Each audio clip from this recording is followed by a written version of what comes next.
For successful ironing, you do need to follow these 3 principles. First of all, you do need moisture.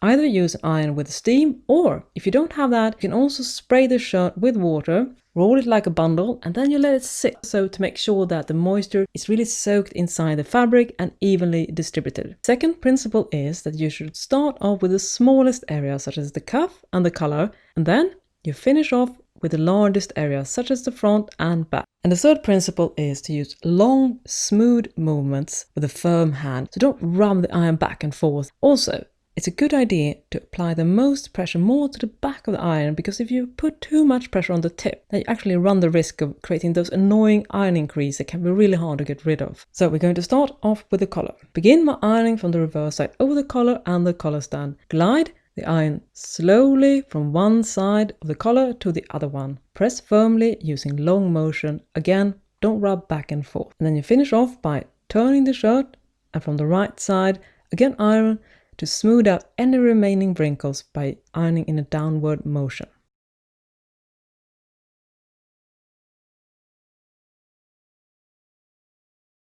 The next step is the cuffs. So what you do is that you button up the cuffs, you lay them flat on the iron board, you start from the inside, and remember, don't iron over the buttons. Instead, iron around them with the tip of the iron. Finish off by turning the shirt over and smooth out any remaining wrinkles. The next step is the yoke.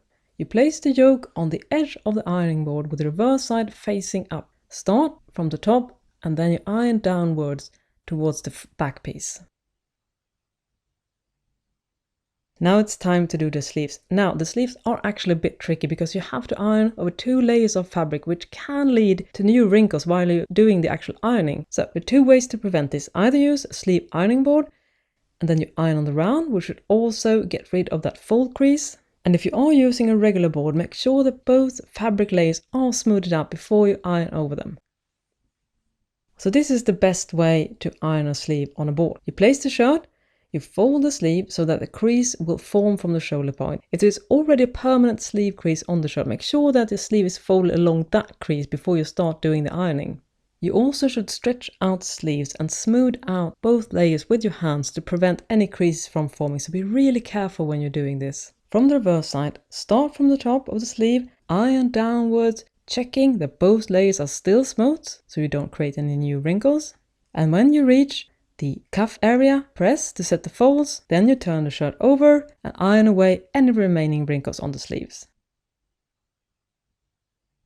The next step is to iron the front pieces. You should always start with the button placket area.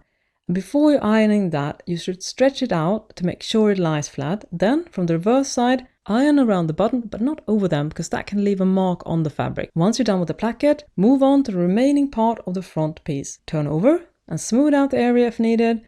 Then you repeat the process on the other front piece, start at the button placket, and then move on to the remaining front piece.